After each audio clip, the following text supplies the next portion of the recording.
When you enter this makeshift booth, you're going into a place where you're forced to look at yourself and confront the growing problems facing Long Island communities. Participants are asked to step into this interactive art installation and look, listen, and experience.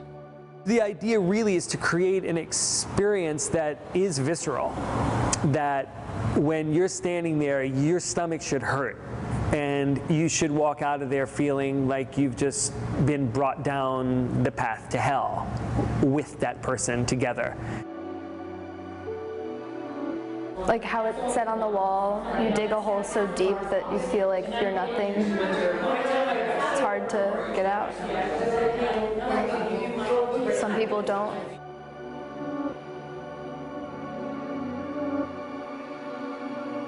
You walk in and you're in this booth, and it's not like there's lights flashing, it's not fancy, but it speaks right to you in a riveting voice. It speaks truth.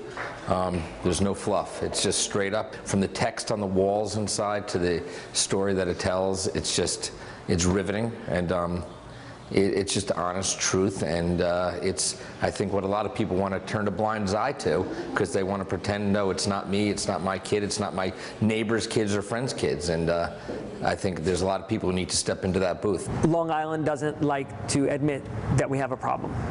The drug epidemic that's sweeping across Long Island needs to become public. Too often, the level of denial is so powerful. Not wanting to say that my child has a drug problem, or not even wanting to imagine that they could, that might be the deadliest force of all. The way the booth is designed, it's designed for someone who's entering into the booth to have an experience of seeing themselves in the addict, so that the clear spots in the photograph that would typically be white if it was on paper are actually a reflection of yourself. Just walking into the booth, it makes you a little vulnerable, so it put me on level with the young girl who was speaking. I felt connected to the person that was speaking, only maybe because I was closed in and felt a little vulnerable myself, so I really focused in on what she was saying, and then as her story got more and more personal, I was drawn more and more into the picture. You see this beautiful woman who's photographed basically like a high fashion model. And then right away, there's this haunting music and this voice that says, I'm a drug addict. I've heard somebody come to my high school and speak, and then right after, we like kind of made fun of her and went and smoked a blunt anyway.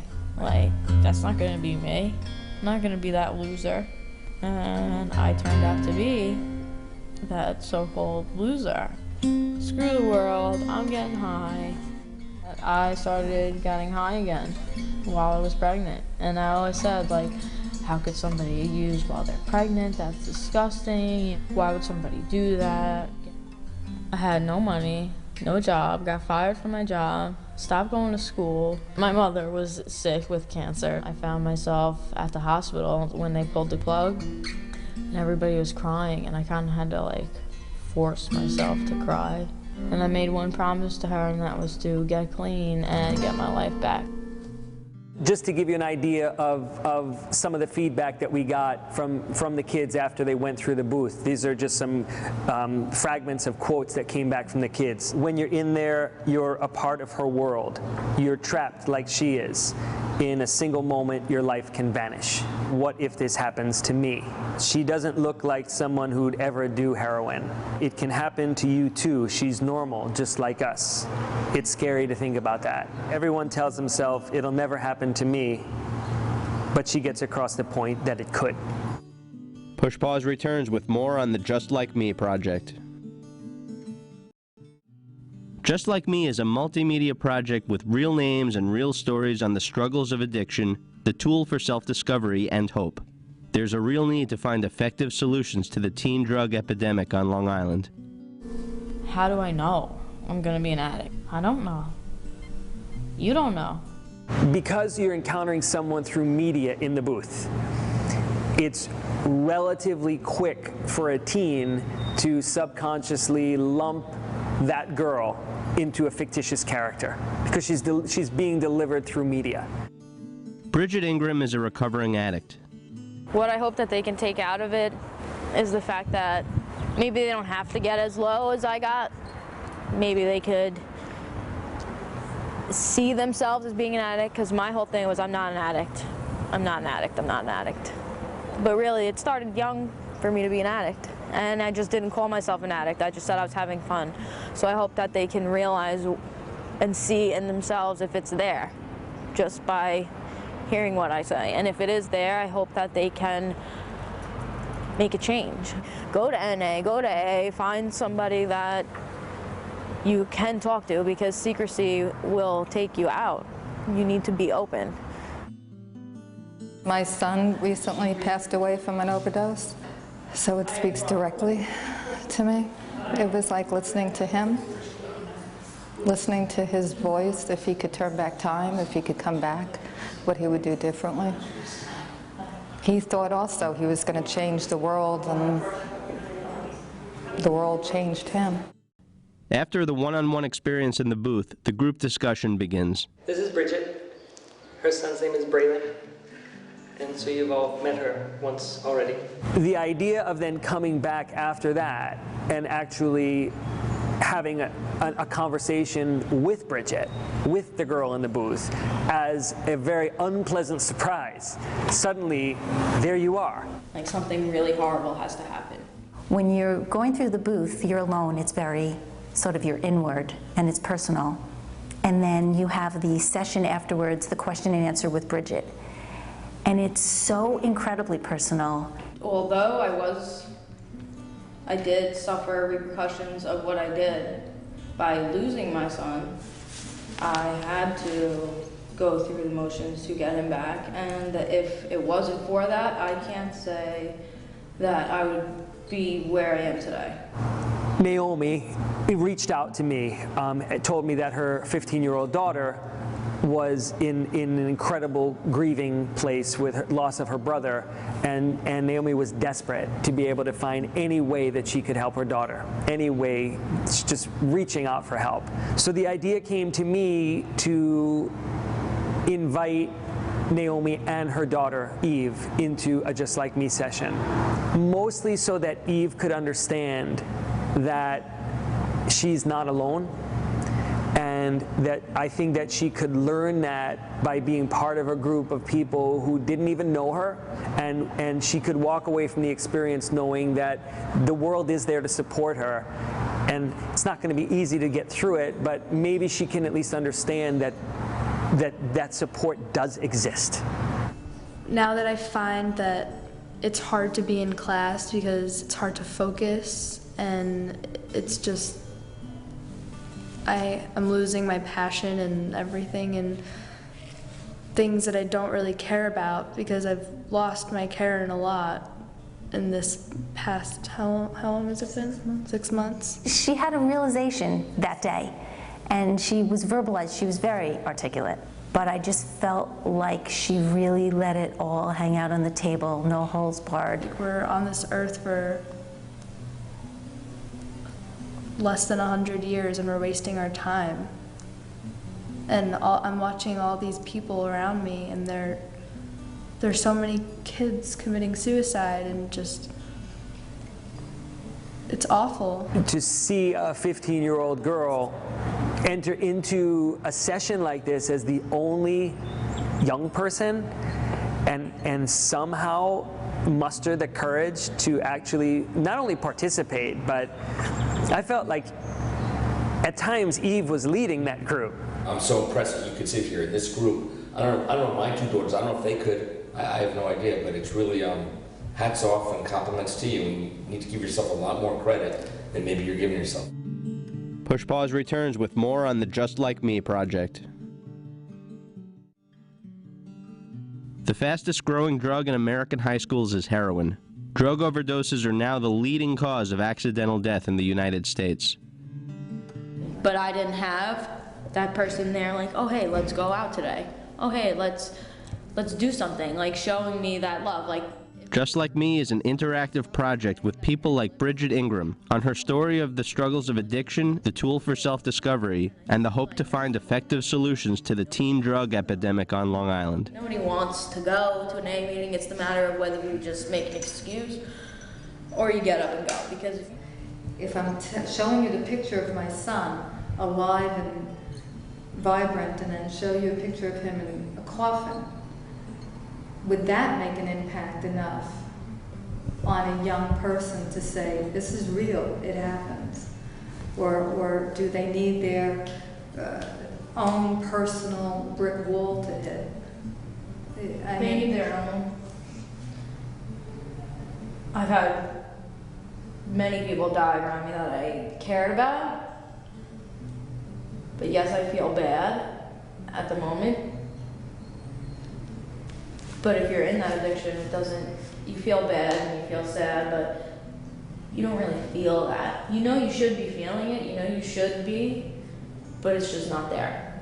In my conversations with Bridget, and she revealed to me her ability to really articulate her plight and her understanding of what it meant to really get a message across. So your words are coming out, but I'm hearing something else. What I'm hearing is that there is more going on. The combination of her being able to share her story so courageously, but then also having this God-given skill to be a BS detector.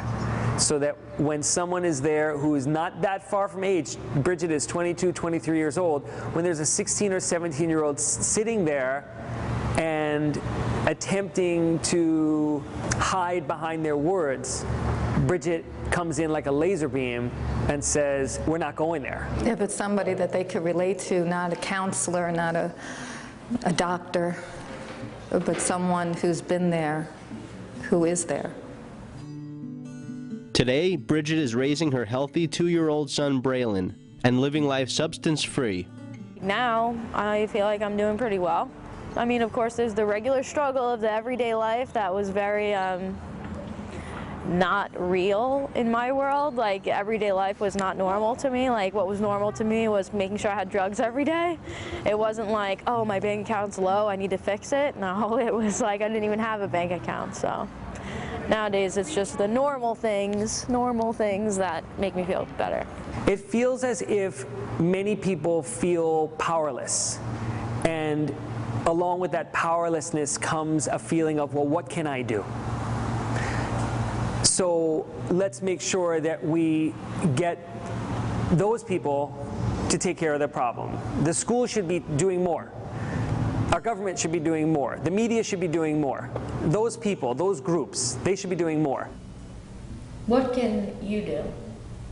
Not what they can teach, what they can do, whatever it is, because odds are that's not going to change. It's not. Yeah. So well, what when can you do? grow up, I want to be an art therapist. Right now? And help. So can you do that right now? You can do that right now. Well, you yeah. can go for like a summer program and with little children and do that right now. And I look at the people in my little world who are doing more. I look at Bridget, who's a recovering addict, who steps into a leadership position to say, I'm going to bring my experience to the fore, and I'm going to use everything that I have to help these kids. I look now at Eve, who says, I've just gone through the worst thing that anyone should ever have to go through, and somehow I'm finding the wherewithal and the strength to rise up and be a leader in my community as a kid. I just hope everyone else feels the same calling and ask themselves, well, what can I do? For Push Pause in Huntington, this is Greg Blank. You're talking about the same principle I'm talking about? This may look like young adults hanging out, having some pizza and a few laughs, but it's serious business. They're trying to raise almost $10,000 in 2 weeks for a project that will empower teens to believe in themselves, value their own self-worth, and resist the types of destructive behaviors that are becoming an epidemic among teens on Long Island. Well, the purpose of the I Matter project is to steer kids away from destructive behavior, more specifically drugs, because there's an impending drug epidemic across Long Island. Being able to be proud of yourself and share it with other people. I feel like there's a lot of people in the community that aren't really comfortable with doing that right now, and we wanted to find a way for kids to really just not only feel the self-worth, but be able to share it with other people. A lot of people in school, they don't feel like they have something that they're a part of or that they do matter, and it's causing a lot of problems with like depression, and it's leading to kids to turn to a way to like escape. The goal of the fundraising is to hang pictures of students on every window of both branches of the Huntington Public Libraries beginning on June 7th. So there's a leap of faith that the community will pull through and that we'll hit our goal. Project founder Rob Goldman is joined by students to present the project and the Kickstarter campaign, which is being led by the teens themselves. Several of the students who were involved in the successful Northport campaign are helping with the Huntington fundraising efforts. We wanted to keep it going and we wanted to keep our impact going. So Rob started up at Huntington and he invited us to come help and like show what we did at Northport and bring it on in Huntington. We have until May 15th to raise all of the funds for both the Huntington Main Street Library and the Huntington Station Library. The beauty of using Kickstarter as a fundraising tool is twofold. One is that it puts the kids in the position of power to get the word out and drive traffic to a fundraising tool. The other thing that I love about it is that we're not relying on any large organization or government grant or corporate sponsorship to make the iMatter project a success. It's a truly democratic fundraising process where the iMatter project will live in that community. We're going to that community to say, if you can just do your small share and you can step up with a donation of $20, $50, if you can afford more, great. We've gone and presented to a bunch of people, and we've also gone to different restaurants and had different events there and where we've spoken, and that's been very effective because the people are taken back when they see kids going up, because it is hard to talk in front of people about something. They basically run the entire project. I had 3 kids with me yesterday in the middle of the day presenting to the Huntington Rotary Club. We met last night and they came up with about 7 or 8 different ideas of how they're going to actually go out into the community and do the fundraising.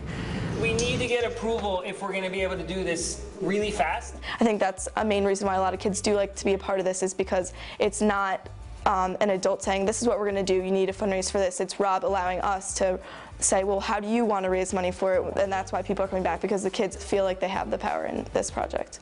And have a sign that says free cookie with your donation. With donation. What we're trying to do is we're trying to reach our goal on Kickstarter, because we need to reach $9,800, because if we don't get it, we get 0 of those dollars. And then we cannot fund the program that's going into the library. Yeah, these huge pictures are really expensive because the material used and the vast size and the amount of pictures we hope to get onto the library, since we have so many windows. Altogether, there are 36 kids who have participated in the Huntington iMatter project. So between the 2 libraries, that means a total of 72 prints that range from 3.5 to 5 feet in height. And they're printed on perforated vinyl, which is a very expensive material. Push Pause returns with more about the iMatter project. We're dedicated teens from your community. Huntington kids, raising our voices. And raising money for the iMatter project. We're making a difference and changing the face of our community one child at a time. Using art as a means to empower a teen is to be able to say, my photograph is hanging up there, my words are connected to my photograph, and I'm speaking to you, my friends, my world, and I have something to offer you. And I think that one of the things that they're offering is courage. The courage to be able to stand up and say, I'm okay. I'm okay with who I am. And it's not easy to do that, especially to do it in a situation where your photograph is 5 or 6 feet high and your words of personal worth are really kind of being screamed out to the world. Long Island police departments report an increase in heroin use among teens, and because of falling prices and increased purity, its consequences are often fatal. The ownership that these students take in fundraising is in line with the theme of empowerment that the project fosters. Students are hands-on in every step of the process. Goldman, an accomplished, internationally published photographer and author, lets the students take the helm of both their images and their words. The project starts with everyone who's taking part in it. They take pictures of themselves, but they do it in a more of a fun way. So everyone's photo shooting each other, having a good time with it. It's someone that you had just talked to about some questions. We do sort of an interview with each other before we do the picture taking. So it's things like, tell me about your biggest fear, and just, the first time I did it, I was talking to my friend Justin, and we talk about school and friends, but I had never really heard any of deep issues, things like that. And then getting behind the camera or getting in front of the camera with him behind it felt a lot more comfortable. And it was really valuable to be able to just get on another level with him. I did the photo shoot with my friend Jason. We went in, at first we were just okay, we're here, but then we kind of got into it, and we started doing crazy stuff, and it turned into a fun thing, and but it's actually important. It was really fun. He showed us how to work the camera and where to put our finger. It was cool. When you're with your friends, it's more of a comfortable setting, so you're more willing to act out and be who you actually are instead of a proper person in front of an adult. So it just opens you up more. It was really fun because it wasn't like a photographer was coming in. It was like one of your friends or peers, someone your age, taking pictures of you, and you get to pose any way you wanted to make funny faces. So it was really fun. And then we write an excerpt on why we think we matter.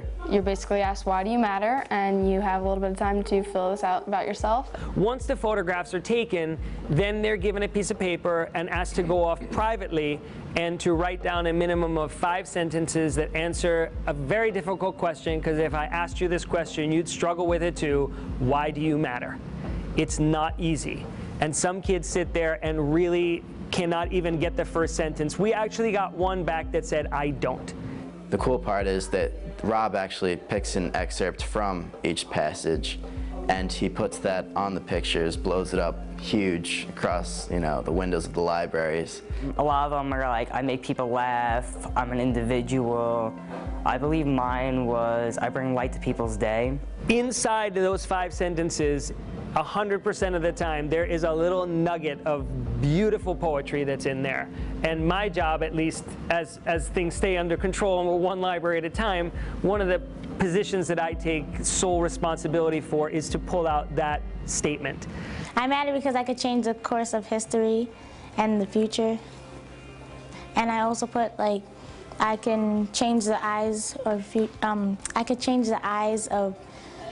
how people view the world as a negative and change it to a positive. It was mostly about, because I lost my mom and my dad at a really young age, so it's I just talked about how I think I matter because I can help and counsel other girls my age, younger and older than me, that have been through the same thing, so I think I can make a big impact on the world. So the I Matter Project gives kids an opportunity to have their faces and their voices out in the public so that they can be seen and heard really in a new light, in a much bigger way than they're typically given the chance to be seen and heard. And then not only you see your face, realize how you have an impact in your own community, but other people see that as well, realizing these people, have taken part in their community, have done a cool project together. They look into the project, they want to get involved also, and then it brings the community together. This is a chance for them to say, we're here and we matter, and it's time for us to be heard. For Push Pause in Huntington,